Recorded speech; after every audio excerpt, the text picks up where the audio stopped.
Oke, baik. Pemirsa, kita lanjutkan ke sesi selanjutnya, di mana pembicara kedua ini merupakan suatu TNI, ya, TNI Angkatan Darat, yang menurut saya banyak dikenal oleh orang atau netizen, di mana beliau akan membacakan atau membawakan materi tentang stres, pendekatan psikoneuroimunologi. Beliau adalah Dr. Ivan Paulus Gunata, spesialis kedokteran jiwa, Mars. Apakah Dr. Ivan sudah bisa bergabung? Sudah, dokter. Oke. Sudah online. Sudah online ya. Baik.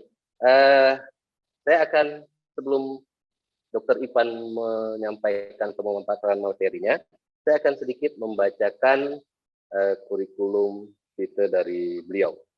Nama beliau adalah Dr. Ivan Paulus Gunata, spesialis kedokteran jiwa. Beliau seorang TNI Angkatan Darat. Kemudian pangkat beliau adalah Kapten Korps Kesehatan Militer. Beliau bertugas saat ini di Rumah Sakit Tingkat 2 Putri Hijau, Kesdam 1 Bukit Barisan. Beliau ini melanjutkan pendidikan dokter umum di Fakultas Kedokteran Universitas Kristen Maranatha Bandung, kemudian melanjutkan PPDS atau pendidikan dokter spesialis kedokteran jiwa di psikiatri FK Universitas 11 Maret Surakarta. Kemudian beliau juga menyelesaikan pendidikan S2 kajian administrasi Rumah Sakit FKM Universitas Indonesia. Kemudian dari pendidikannya cukup banyak saya lihat di sini, mungkin tidak perlu saya bacakan satu persatu. Dan juga seminar yang sudah beliau ikuti juga banyak, ada 5 seminar, di mana ada EBCR, Konferensi Nasional Psikiatri, Komunitas dan Psikiatri Militer di Banjarmasin 2017. Kemudian gangguan terkait stres pada militer di Konas Psikoneuroimunologi Surakarta 2017. Kemudian Doktor Patient Relationship Transactional Analysis Psikoterapi Related PTSD Among My Course, itu di International Conference of Public Health di Surakarta 2019. Kemudian mencegah stres pada tenaga kesehatan kerja di rumah sakit, ini juga seminar nasional. Kemudian yang terakhir adalah kesehatan mental pada petugas K3 di Sumatera Utara, Medan, baru-baru saja ini. Beliau juga sudah membuat suatu buku di mana berjudul Aplikasi Psikoedukasi Integratif Model untuk Gangguan Terkait Stres. Dan publikasi internasionalnya juga ada 2 publikasi. Kemudian pengalaman mengajar juga ada 4 pengalaman mengajar, dan sampai saat ini masih mengajar di Panitiaan Klinik FK Metodis Medan, ya dok ya. Baik, ya, untuk mempersingkat waktu, kami persilahkan Dr. Ivan untuk menyampaikan materinya. Waktu dan tempat kami persilahkan. Ya. Assalamualaikum warahmatullahi wabarakatuh. Selamat pagi, salam sejahtera bagi kita sekalian. Om Swastiastu. Ini masih campur-campur berasa setengah-setengah residen ini kalau di forum begini nih. Pada pagi hari ini mohon izin, mungkin kami juga nanti tidak dapat mengikuti secara penuh acara ini karena kebetulan masih sambil memeriksa wawancara untuk calon tamtama TNI Angkatan Darat. Ya, yang kami hormati guru besar, guru-guru kami, atasan, senior, dan sejawat-sejawat sekalian yang saya sayangi. Papa saya sebenarnya juga ikut hadir ini, ikut online. Terima kasih atas kesempatan yang baik ini, dan terima kasih atas kepercayaannya. Saya diminta untuk menyampaikan dan sharing sedikit mengenai stres dalam pendekatan psikoneuroimunologi. Mungkin untuk mempersingkat waktu kita langsung saja slide. Ya, kalau kita bicara mengenai stres, kita lihat definisi dulu dari 2 PTM Kemenkes Republik Indonesia. Stres itu adalah reaksi seseorang baik secara fisik maupun emosional apabila ada perubahan dari lingkungan yang mengharuskan seseorang menyesuaikan diri. Jadi bukan hanya sekedar tekanan, tapi juga adanya perubahan dalam lingkungan atau activating life event yang dapat mengharuskan orang tersebut untuk menyesuaikan diri terhadap perubahan yang terjadi itu. Nah, stres itu sendiri dapat mengakibatkan ataupun berimpak pada fisik, kognitif, emosi, dan perilaku hingga dapat mengancam jiwa. Bagaimana nanti prosesnya nanti akan kita bahas bersama pada slide-slide berikutnya. Nah, stres yang akut ini dapat menjadi kronis dan dapat juga berlanjut menjadi gangguan yang kita sebut dengan gangguan terkait stres. Ada di dalamnya termasuk gangguan penyesuaian, reaksi stres akut, PTSD, dan lain sebagainya. Stres ini normal atau tidak? Sebenarnya normal saja. Stres itu hal yang wajar dialami. Namun dari stres yang normal itu dapat berlanjut menjadi stres yang abnormal dengan dipengaruhi oleh berbagai faktor. Slide. Nah, stres dan gangguan yang dapat terjadi dari yang tadi ada kita sampaikan di slide sebelumnya dapat memiliki dampak. Selain jelas dampak pada kesehatan mental, juga pada kesehatan kita baik secara fisik maupun umum, dan jelas berpengaruh pada imunitas. Lebih lanjut lagi, dampak secara lebih luas lagi dengan adanya gangguan ataupun simptom-simptom yang dialami oleh orang yang mengalami stres, dapat timbul gangguan juga dalam relasi pada keluarga ataupun orang-orang di lingkungannya, di sekitarnya. Hingga dapat juga menimbulkan dampak pada lingkungan pekerjaan, sehingga berdampak pada perekonomian dan berdampak juga pada karir dan pekerjaan. Slide.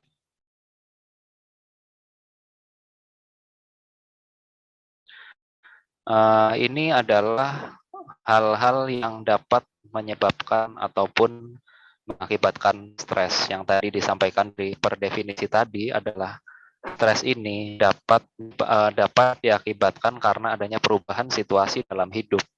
Nah, ini adalah life event yang dapat menyebabkan stres.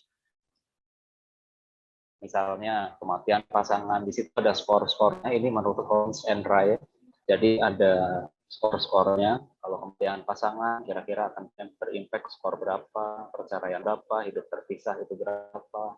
Nah, masing-masing orang mengalami stres yang berbeda-beda, diakumulasi juga dari skor-skor tersebut. Jika dijumlahkan, jika skor tersebut lebih dari 300, artinya orang tersebut mengalami stres yang berat dan berindikasi untuk mengalami gangguan jiwa yang berat, ataupun jika sedang mengalami sakit akan memperlambat kesembuhan.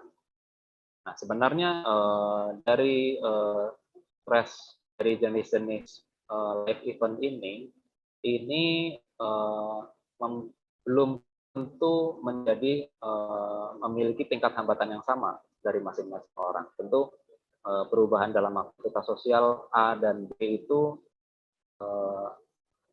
dapat berbeda efek yang dirasakannya, ataupun dapat berbeda menjadi stresornya. Nah, sehingga ini hanya berupa scoring ataupun stresor secara umum, namun bagaimana impact-nya masih ada penilaian yang lebih detail lagi instrumennya, bukan hanya sekedar penilaian berdasarkan skor saja. Slide.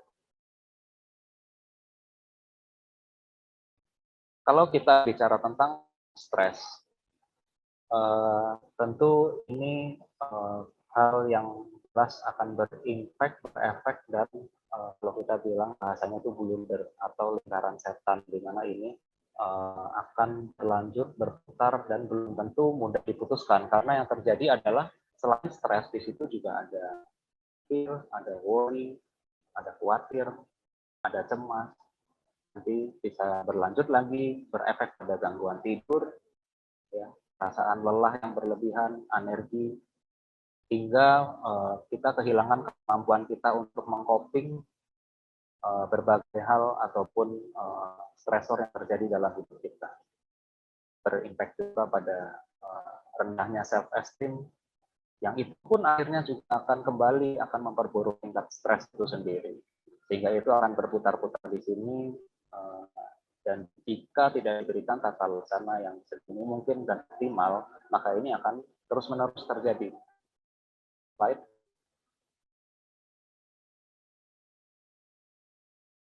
Ya, stres ini kita sedikit membahas bahwa stres ini dapat berkembang ataupun jika stres ini seperti tidak dirasakan, oh ya ada stresor, tapi biasa saja, tidak berefek apa-apa. Nah, apakah itu aman atau tidak? Tentu itu bukan hal yang bisa kita katakan aman. Karena ada beberapa macam jenis di sini yang terjadi dalam brain circuit kita. Ya, di mana jika terdapat stres, kita mempunyai kemampuan untuk resilience ataupun memiliki ketahanan terhadap stres. Nah, terdapat beberapa variasi di mana jika impuls stres yang masuk ke dalam sirkuit otak kita, di mana jika tidak terprovokasi, dapat saja tidak timbul gejala. Atau dapat juga terprovokasi tapi dapat dikompensasi sehingga timbul gejala, namun gejalanya ringan-ringan saja. Atau dapat juga tidak terprovokasi tapi tetap tersimpan dan masuk ke bawah sadar kita. Dapat juga akhirnya dipicu juga dengan adanya trauma-trauma yang lama, namun tetap tidak bergejala. Ada juga yang terprovokasi tapi kita memiliki resiliensi sehingga tidak timbul gejala. Tapi sebenarnya impuls stres itu tetap ada dan tetap terjadi mekanisme stres di dalam brain circuit kita. Right. Ada lagi yang terjadi sensitisasi, di mana terprovokasi berulang kali, ataupun pada anak-anak yang mengalami kekerasan ataupun abuse pada masa anak, ya itu juga dapat akhirnya menjadi gejala yang menetap. Slide.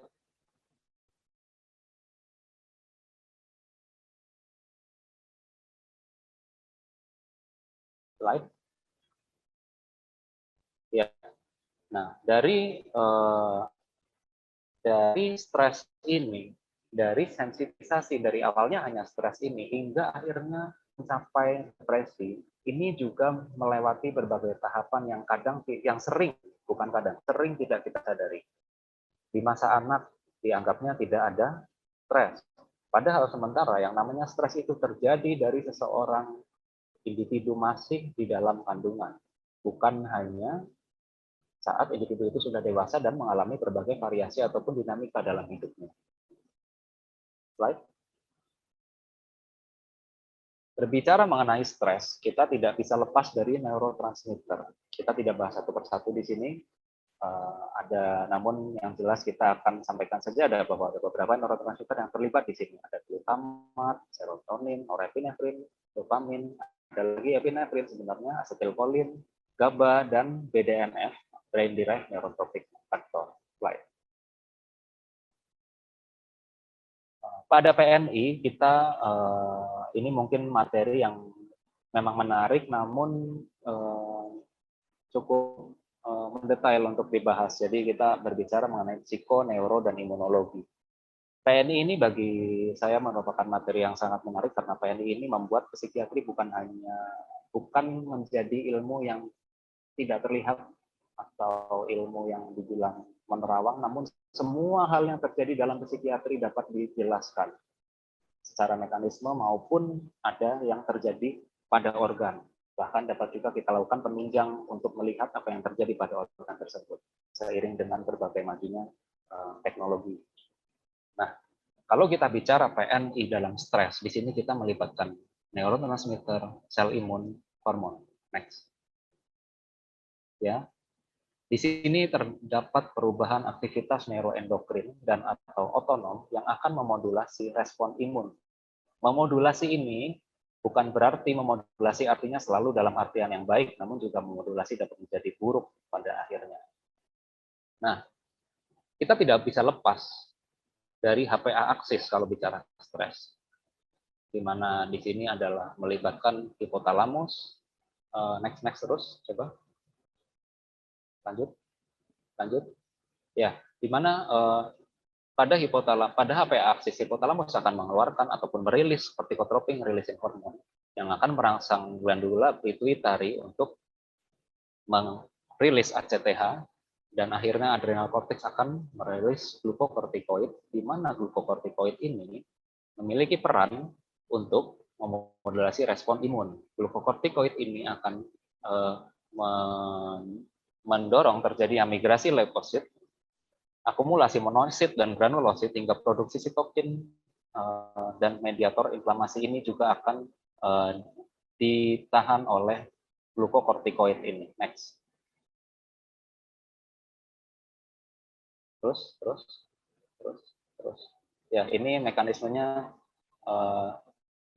Nah, fungsi dari HPA aksis ini sebenarnya dengan adanya respon imun dari glukokortikoid, awalnya fungsinya adalah fungsi yang positif, di mana akan mencegah reaksi berlebihan terhadap respon stres terhadap infeksi, mengatur respon sitokin terhadap rangsangan kekebalan, menghambat sintesis sitokin proinflamasi. Ini sitokin proinflamasi masih ada lebih banyak sebenarnya ataupun lebih mendetail dari IL-1 alfa, IL-1 beta, IL-6, IL-12 dan TNF alfa. Nah, ini adalah sitokin proinflamasi yang keluar pada saat kita mengalami infeksi ataupun terjadi perburukan pada penyakit. Pada masa new normal ini akan berpengaruh dan perlu kita perhatikan, terutama pada saat kita memberikan tata laksana pada pasien COVID. Ataupun bagaimana cara kita merespon untuk mencegah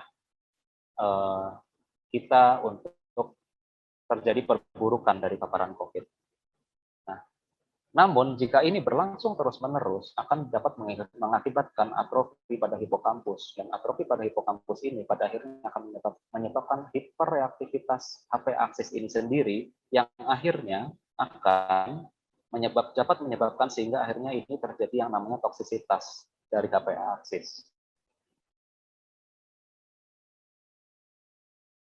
Ya, ini merupakan mekanisme basic ataupun mendasar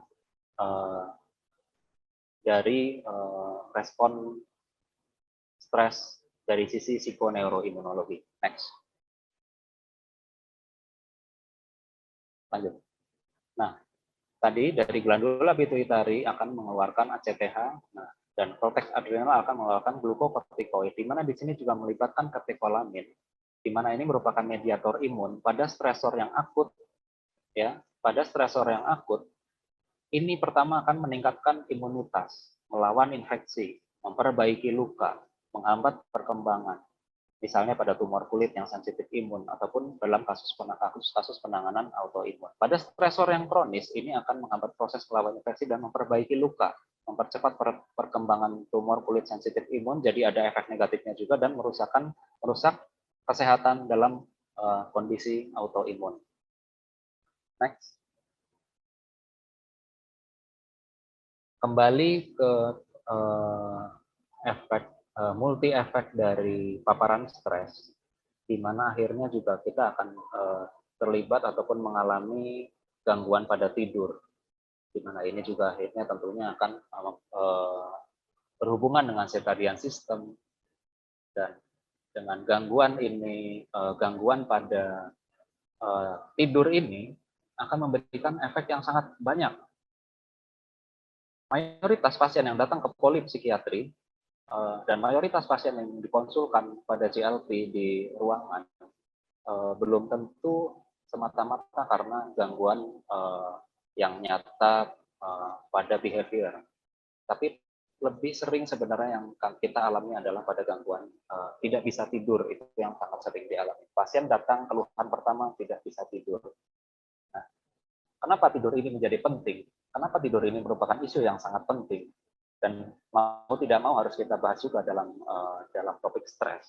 Karena stres pasti tentunya nantinya akan berhubungan dengan tidur, dan tidur pun berhubungan dengan stres. Gangguan pada tidur ini akan berpengaruh buruk pada autonomic nervous system. Tidur itu juga akan berpengaruh pada sistem imun. Ya, akhirnya dapat memperberat ganasan maupun infeksi yang terjadi. Nah, kenapa tidur itu penting? Karena pada tahap awal istirahat ataupun tidur itu adalah kita sebut dengan nama pro-inflammatory state, di mana pada tahap ini akan membantu untuk tahap yang sangat baik untuk membantu untuk mengurangi ataupun menurunkan infeksi dan meningkatkan imunitas. Itulah kenapa ada ajaran bahwa kita lebih baik jika tidur lebih awal dan bangun lebih awal dengan durasi yang cukup. Nah, dengan tidur ini kita akan pada posisi tidur kita akan mengalami sesuatu yang namanya drop pada level kortisol pada darah, termasuk juga epinefrin dan norepinefrin. Sehingga akhirnya mediator akan menumbuhkan dan memperbanyak rilis namanya growth factor hormon yang dan prolaktin. Ini merupakan adalah suatu hormon female melatonin yang ini akan berpengaruh baik untuk akhirnya membantu melawan infeksi dan menurunkan sitokin inflamasi. Nah, pada tidur sel-sel imun kita akan merupakan terjadi level yang meningkat secara drastis pada pembuluh darah dan pembuluh limpa. Itulah kenapa tidur merupakan isu yang sangat penting di sini. Stres ataupun masalah pada disfungsi pada autonomic nervous system akan berdampak pada organ-organ tersebut, baik jantung, bladder, gastrointestinal, gula keringat, kelenjar keringat, pupil, dan blood vessel. Next. Ini yang tadi kita sampaikan, efek-efek yang terjadi pada tidur dan bagaimana risiko yang terjadi jika kita kekurangan istirahat, kurang tidur, hingga akhirnya ujungnya dapat juga mengancam nyawa karena kita akan juga dapat mengalami perburukan ataupun progresi pada aterosklerosis. Di samping dengan adanya meningkatnya faktor-faktor yang lain, baik obesitas, hipertensi, dislipidemia, DM, ataupun CKD. Nah, kalau tadi kita bicara mengenai dampak dan mekanismenya, sekarang kita bicara tentang secara PNI juga, apa saja yang dapat dilakukan oleh psikiater, apa saja yang dapat dilakukan oleh tenaga medis untuk tata laksana yang optimal.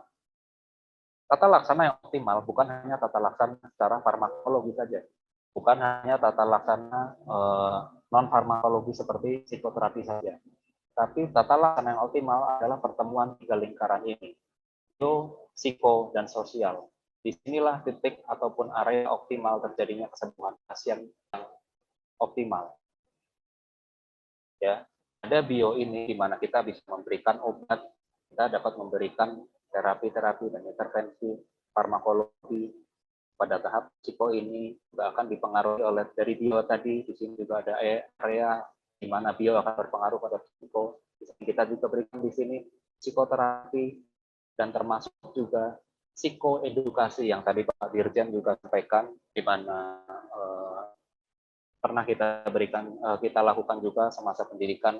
Kami melaksanakan penelitian tentang psikoedukasi integratif, termasuk buku yang saya susun itu buku membantu para guru besar dan termasuk juga dokter Atik waktu itu untuk membuat aplikasi integratif model psikoedukasi.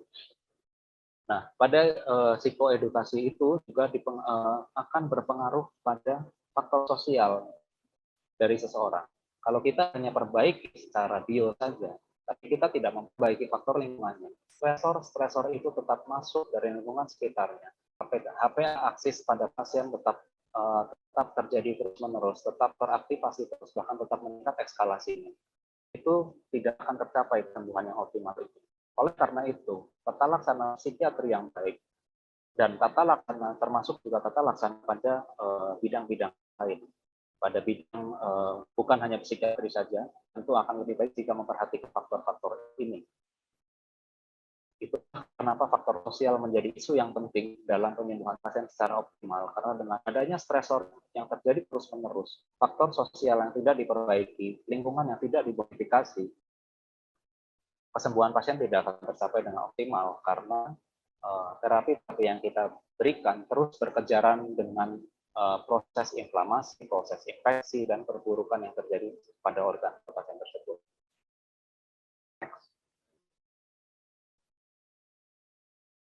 Berbicara mengenai faktor biopsikososial, kita melihat manusia itu dari berbagai sudut, bukan hanya dari satu window view, tapi dari helikopter dari atas. Kita lihat ke bawah helikopter view. Manusia itu punya konteks biologi, punya konteks individu, punya konteks keluarga maupun sosiokultural.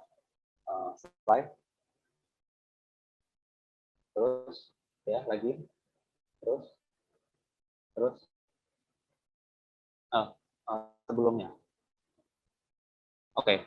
Nah, jadi pada faktor biologi ini, kenapa tadi juga kita bahas bahwa namanya manusia mengalami stresor bukan hanya saat dewasa, namun juga dari dalam kandungan. Yang menjadi faktor risiko meningkatnya secara biologi adalah genetic disorder. Masalah pada genetik, masalah pada masa-masa prenatal, stresor yang dialami ibu pada masa kehamilan, tekanan ataupun misalnya kekerasan yang dialami oleh ibu pada masa kehamilan, kurangnya nutrisi dari ibu pada masa kehamilan, ataupun kerusakan-kerusakan neurologis pada masa kehamilan pada saat manusia masih di dalam kandungan. Baik, setelah itu juga setelah manusia itu lahir, masih juga mengalami misalnya nutrisi yang tidak adekuat. Itu juga akan terpengaruh juga secara biologikal. Merupakan meningkatnya faktor risiko yang terjadi pada individu tersebut. Ya. Masih ada faktor-faktor lain secara individual, adanya intelijensi yang rendah, self-esteem yang rendah. Ini merupakan faktor-faktor yang menjadi risk faktor untuk meningkatnya stres dan terjadinya masalah-masalah pada psikiatri di kemudian hari.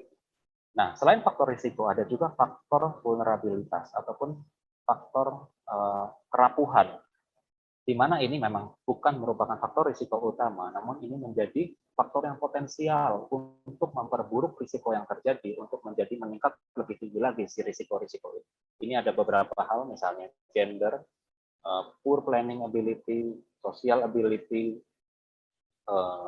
poor parent-child relationship, kurangnya affectionate care dari orang tua ataupun dari lingkungan sekitarnya.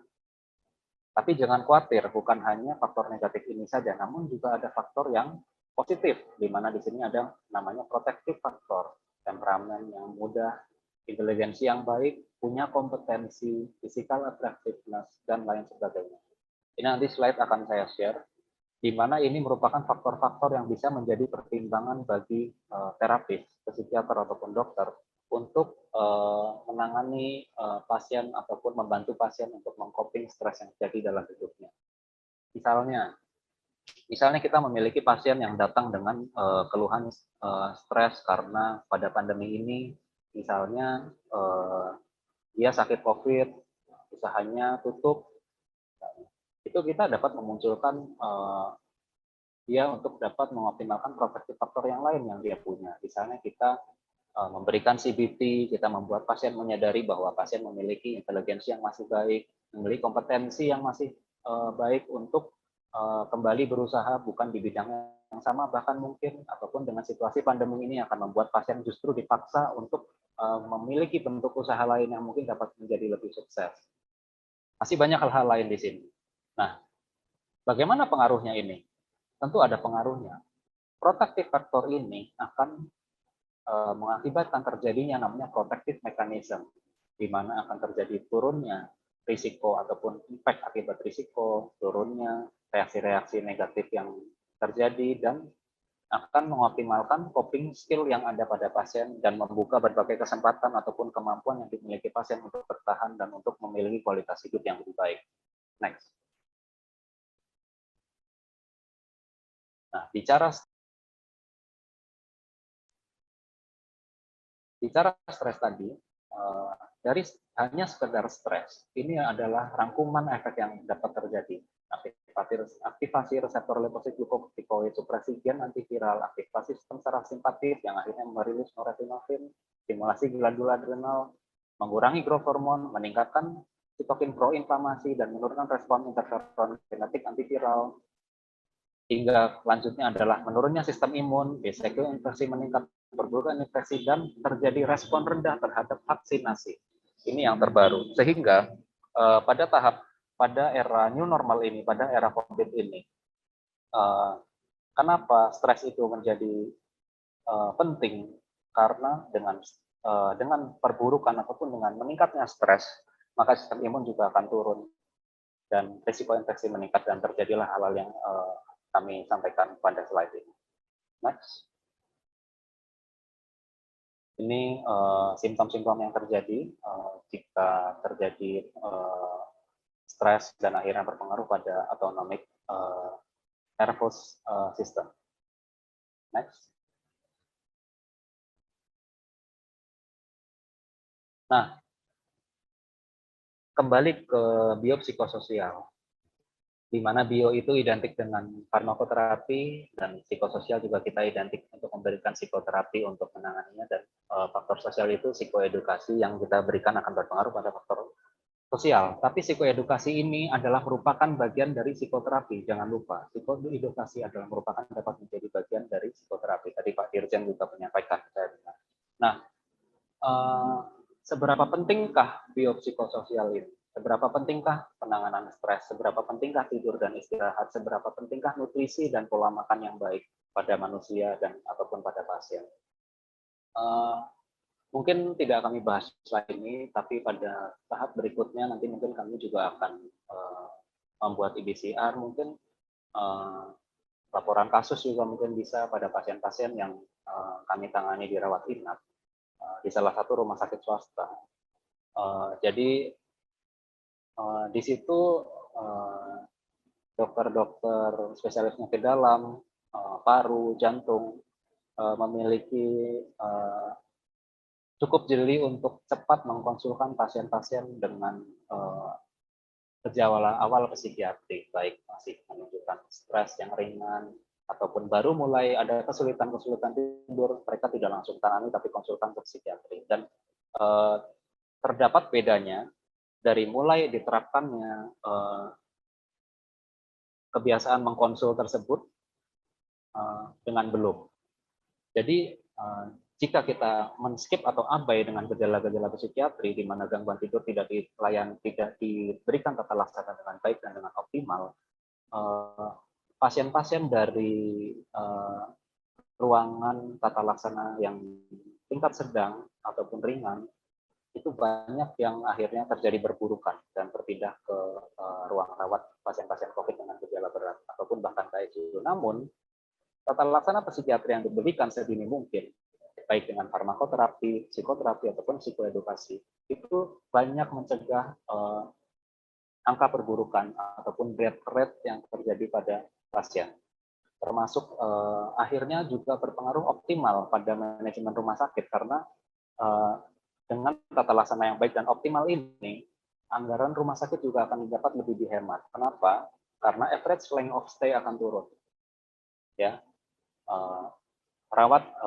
perawatan waktu average length of stay adalah rata-rata lama seseorang itu dirawat itu juga akan turun karena kesembuhan lebih cepat tercapai. Nah, itulah salah satu gambaran optimalnya faktor biopsikososial jika diterapkan dengan baik, sehingga akhirnya akan menurunkan stres, mencegah perburukan gejala psikiatri, memperbaiki kualitas hidup, menghambat infeksi, dan mencegah perburukan penyakit. Next. Nah, apa yang terjadi? Apa yang terjadi sebenarnya, kenapa psikoedukasi, kenapa faktor sosial, di samping kita memberikan obat, itu merupakan faktor yang sangat berpengaruh. Apa yang terjadi di otak kita? Hal-hal buruk yang masuk dari lingkungan kita, hal-hal buruk yang masuk dari faktor-faktor sosial, stresor, tekanan, dan hal negatif yang terjadi itu akan masuk ke dalam otak ataupun diterima sebagai input namanya emosi negatif. Nah, namun dengan emosi positif yang kita berikan, dengan perbaikan lingkungan, dengan psikoterapi, dengan suportif yang baik diberikan, dengan modifikasi lingkungan yang baik, termasuk psikoedukasi pada pasien dan keluarga untuk dapat menangani pasien dengan lebih baik, emosi positif akan terbentuk. Dan dengan terbentuknya emosi positif, maka inilah yang akan terjadi. Aktivitas simpatis turun, parasimpatis naik, aktivasi HPA aksesnya akan akhirnya turun, negatif feedback glukokortikoid diperbaiki hingga akhirnya katekolamin kortisol juga turun, dan akhirnya terdapat perbaikan gejala pada stres hingga depresi. Next. Mungkin demikian yang dapat kami sampaikan. Mohon maaf jika terdapat banyak keterbatasan dan kekurangan. Terima kasih. Wassalamualaikum warahmatullahi wabarakatuh. Shalom, Om Santi Santi Om.